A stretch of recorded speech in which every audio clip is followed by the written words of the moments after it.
미국의 심리학자 메슬로우는 인간의 욕구에 대해서 말했습니다. 인간은 그 중요도에 따라서 일련의 욕구의 단계를 형성하고 한다고 주장한 것입니다. 인간은 욕구는 타고난 것입니다. 그리고 그 욕구는 메슬로우에 의하면 5단계로 나눠진다고 말합니다. 첫 번째가 생리의 욕구요, 다음은 안전의 욕구입니다. 그리고 세 번째는 애정과 소속의 욕구이며 네 번째는 존중의 욕구입니다. 그리고 마지막으로 자아실현의 욕구라고 말을 합니다. 메슬로우는 하위 단계의 욕구가 충족되어야 그 다음 단계의 욕구가 발생한다고 주장합니다. 가령 의식주와 성령의 욕구인 생리적 욕구가 충족되어야 유언과 박탈로부터 자신을 보호하기 위한 안전의 욕구가 발생한다는 것입니다. 이 네 번째가 존중의 욕구입니다. 기본적인 그런 결핍의 욕구가 중독되면은 다음에는 존중받고 싶어하고 마지막에는 자기의 꿈인 자아 실현의 욕구가 발동된다고 말하는 것입니다. 예수님은 하나님이시면서 인간이었습니다. 하나님의 아들이신 예수님은 인간의 모습으로 오셨기 때문에 그 안에는 인간의 기질과 성격들을 소유하고 있었습니다. 그러나 그분은 성령으로 잉태되셨습니다. 그리고 공생애를 시작하실 때에 성령을 물붓듯이 하였기 때문에 인간이 가지고 있는 기질과 성격의 약점인 불안감이 없었습니다. 이식이 힘이 없었습니다. 그리고 그의 분노는 인간의 분노가 아니라 거룩한 분노였던 것입니다. 한마디로 인간 안에 있는 나쁜 죄된 속성들은 사라지고 하나님의 성품으로 변화되었던 것입니다. 예수님께서 12제자를 선발하시고 3년 동안 그들과 같이 생활하면서 도제식 훈련을 시켰던 것도 바로 그들의 성품을 하나님의 성품, 예수 그리스도의 성품으로 바꾸는 데 있었습니다. 그러므로 예수님께서 마태복음 16장 24절에 이렇게 말씀하십니다. 예수께서 제자들에게 이르시되 누구든지 나를 따라오려거든 자기를 부인하고 자기 십자가를 지고 나를 따를 것이니라. 이것이 바로 예수님의 제자도에 대한 가르침인 것입니다. 이 말씀은 다른 표현으로 하면 너희 안에 있는 욕구와 정욕들 그리고 거짓된 꾀들을 모두 부인하라는 것입니다. 이것을 십자가에 매달아 버리라는 것입니다. 그래야 너희 안에 하나님의 나라가 임할 것이라고 말합니다. 그래야 너희가 육으로 살았던 것들이 죽고 영이 살아난다는 것입니다. 예수님께서는 율법학자들과 서기관들을 비판하시는 것은 그들이 육으로 살았기 때문입니다. 그들은 긴 옷을 입고 다니기를 좋아했습니다. 시장에서 사람들로부터 인사받기를 좋아했습니다. 잔치에 가면은 윗자리에 앉기를 좋아했고 높은 회당에서 높은 자리에 앉기를 좋아했습니다. 그들은 특히 랍비라고 칭찬받기를 좋아했습니다. 이러한 외적인 명예와 공인을 추구하며 진정한 신앙의 본질을 잊어버린 율법학자들을 하나님께서는 그들에게 질책을 하신 것입니다. 6월절 마지막 밤에 예수님께서는 제자들과 같이 식사를 하셨습니다. 그리고 나서 자리에서 갑자기 일어나셔서 제자들의 발을 씻기셨습니다. 이 행위는 십자가를 앞둔 가장 중요한 그 세리머니였습니다. 우리는 이 행위를 통해서 예수님께서 오늘을 사는 우리에게 무엇을 가르치려고 했는가를 우리는 알아야 합니다. 첫째로 예수님께서 제자들의 발을 씻기시는 행위는 겸손을 의미합니다. 예수님께서는 때를 위해 이 땅에 오셨습니다. 그때가 하나님의 때입니다. 예수님께서는 공생의 초기에 가나의 혼인잔치에 가셔서 어머니 마리아가 포도주가 떨어졌다고 말하자 갑작스럽게 대해서 때에 대해서 말씀하십니다. 어머니여 여인이여 아직 내 때가 되지 않았나이다. 초막절이 다가오자 예수님의 형제들이 예수님께 나와서 말합니다. 여기를 떠나 유대로 가서 당신이 행하는 일을 많은 사람들이 보게 하라는 것이었습니다. 당신이 그렇게 대단한 사람이고 그리고 이렇게 이적과 기적을 갈릴리 이 외곽에서 보일 것이 아니라 사람들이 많고 잘난 사람들이 있는 예루살렘에 가가지고 그것을 보이라는 것입니다. 그러면은 당신이 성공한 사람, 유명한 사람이 될 것이라고 말합니다. 이때 예수님께서는 내 때는 아직 오지 않았지만 너희 때는 언제나 준비되어 있다고 말씀하셨습니다. 지금이 바로 구원의 때라는 것입니다. 성전에서 사람들이 예수님을 잡으려고 했지만은 아무도 그에게 손을 대지 못하였습니다. 왜냐하면은 그의 때가 오지 않았다고 성경은 말하는 것입니다. 잡힐 때가 오지 않았다는 것입니다. 하나님의 때가 이르러야 그 일들이 일어난다는 것입니다. 이처럼 하나님의 사람에게는 때가 있습니다. 물을 댈 때가 있고 물을 뺄 때가 있는 것입니다. 히브리인들이 구원의 때는 그들이 애굽 땅에 들어간 지 430년이었습니다. 그것은 하나님께서 아브라함과 사이가 좋았을 때 너희 자손들이 너희가 될 것이고 430년 만에 너희가 그곳에서 탈출할 것이라고 말씀하십니다. 에스겔은 바벨론의 포로로 잡혀갔을 때에 좌편으로 누워서 390일을 생활을 했습니다. 우편으로 누워서 40일을 꼼짝 않고 보냈습니다. 이것은 무엇을 말합니까? 이스라엘과 유대 의제를 퍼포먼스한 것입니다. 합하면은 애굽에 놓여 있어야 할 바로 430년을 의미하는 것입니다. 이처럼 하나님의 시간은 우연히 없습니다. 하나님의 작정과 예정 가운데 하나님께서 그분의 뜻을 이루어 나가시는 것입니다. 예수님께서는 자기가 하나님께서 왔다가 이제 하나님께로 돌아갈 때가 되었다고 오늘 본문은 말씀하십니다. 그리고 갑자기 자리에서 일어나 제자들의 발을 씻기는 일을 하셨던 것입니다. 요한복음 13장 4절과 5절은 이렇게 말합니다. 저녁 잡수시던 자리에서 일어나 겉옷을 벗고 수건을 가져다가 허리에 두르시고 이에 대하에 물을 떠서 제자들의 발을 씻기시고 그 두르신 수건으로 닦기를 시작하여 예수님께서는 저녁 식사 자리에서 갑자기 일어나셨습니다.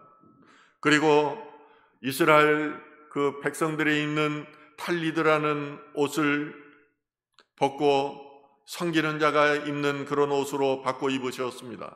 이제 식사를 할 때 여인들이 앞에 이 행주 치마를 두르는 것과 같습니다.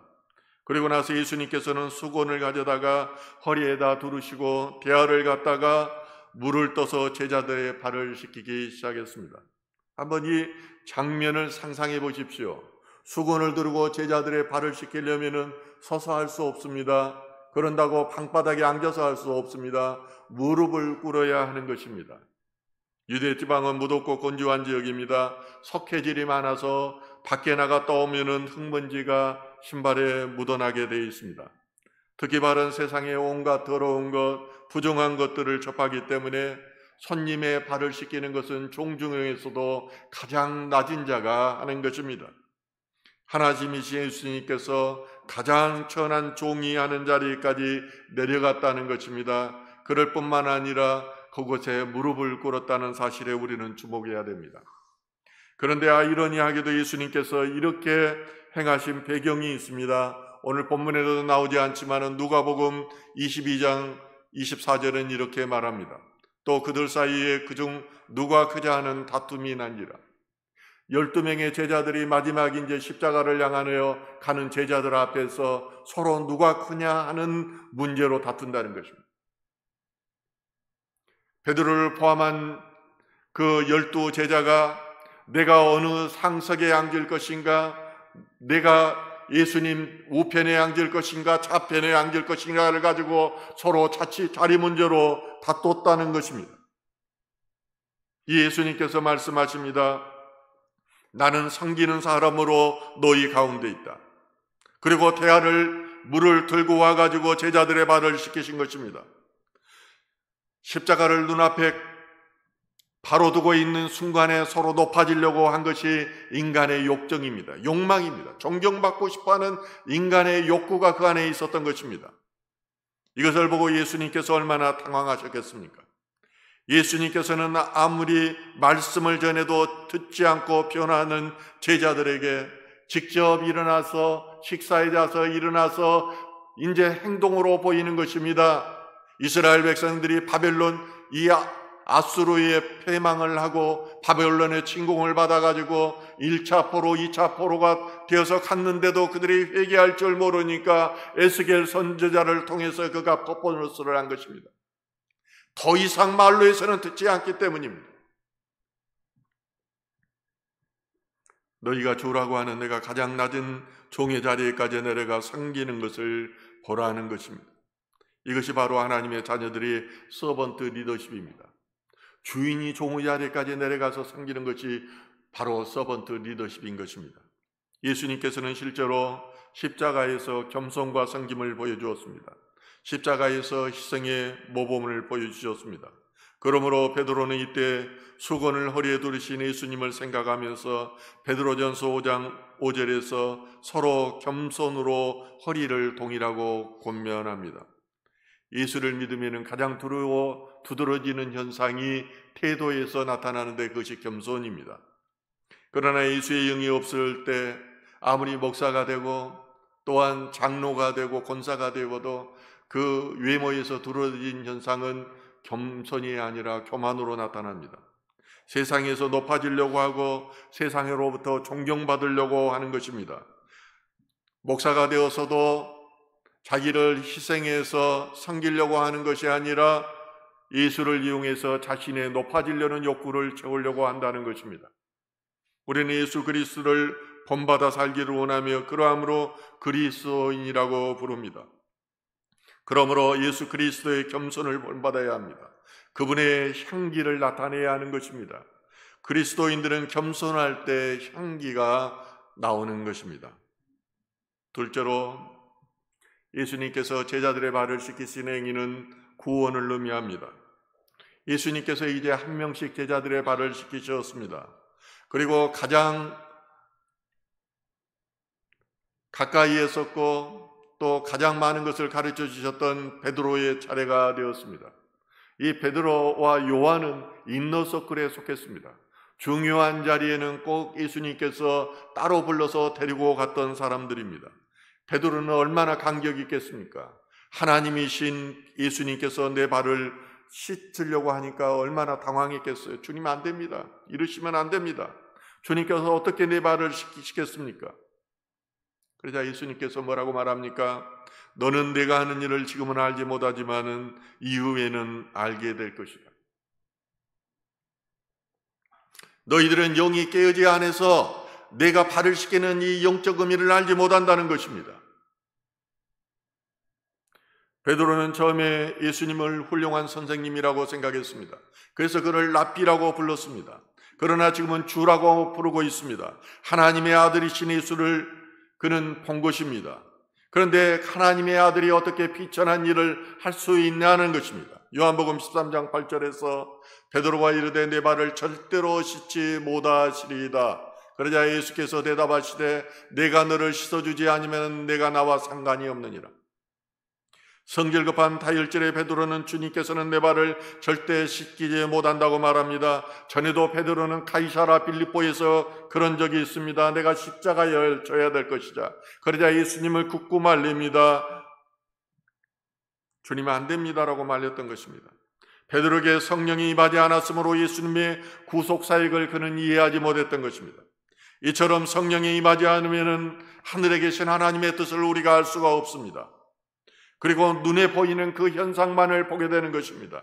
그래서 눈먼 장님이라고 주님께서 말씀하셨습니다. 율법으로 판단하고 자기 의로 판단합니다. 그리고 그것을 정죄해버립니다. 이렇게 해서 교회를 무너뜨리는 일이 오늘날 한국 교회 안에 얼마나 많은지 모릅니다. 예수님의 십자가는 하나님의 뜻이었습니다.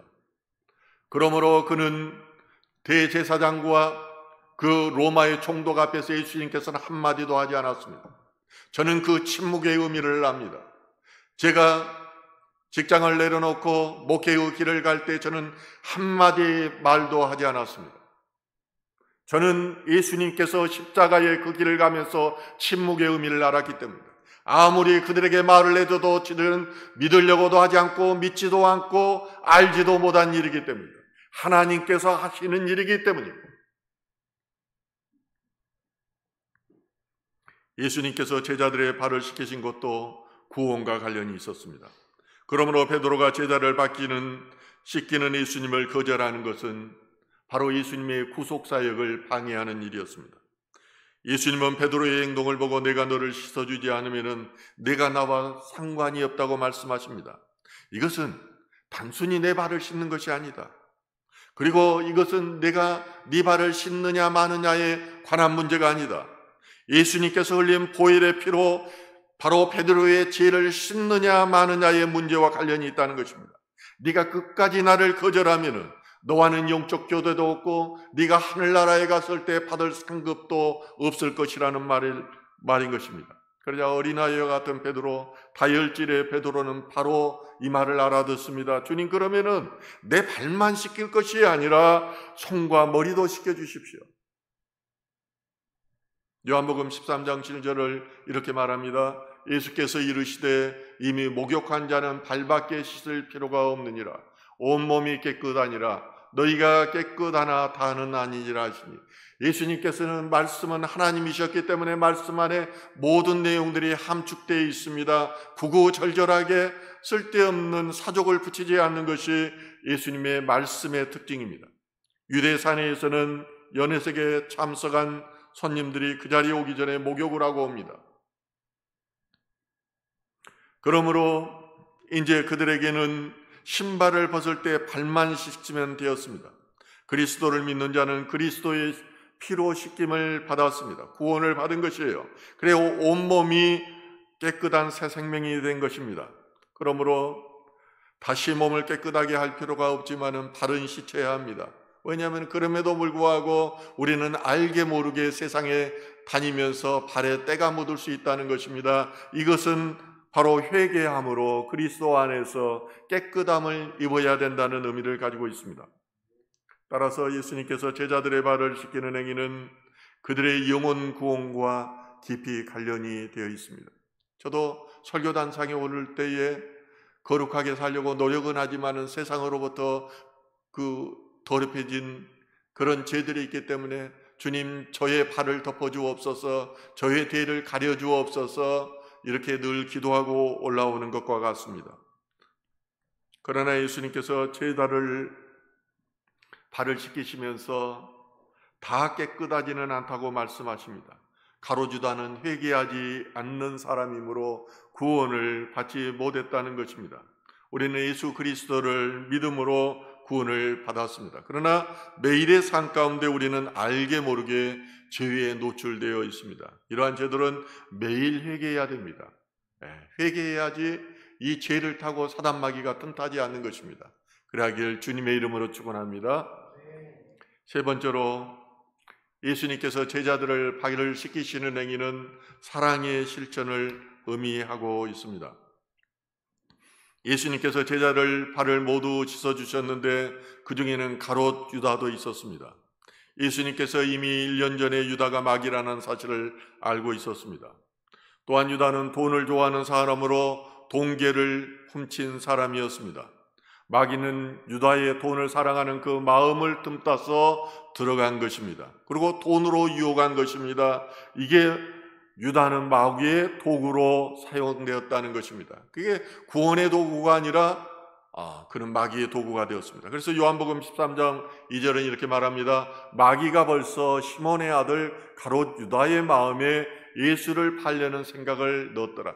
이 구약에서는 사단이라는 단어가 2번 나오는데 이것은 그리스어로 히브리어로 그냥 사단이고 마귀나 같은 말입니다. 예수님은 3년 동안 제자들에게 하나님 나라에 대해 가르쳤지만은 유다는 계속해서 예수를 팔 생망을 하고 있었던 것입니다.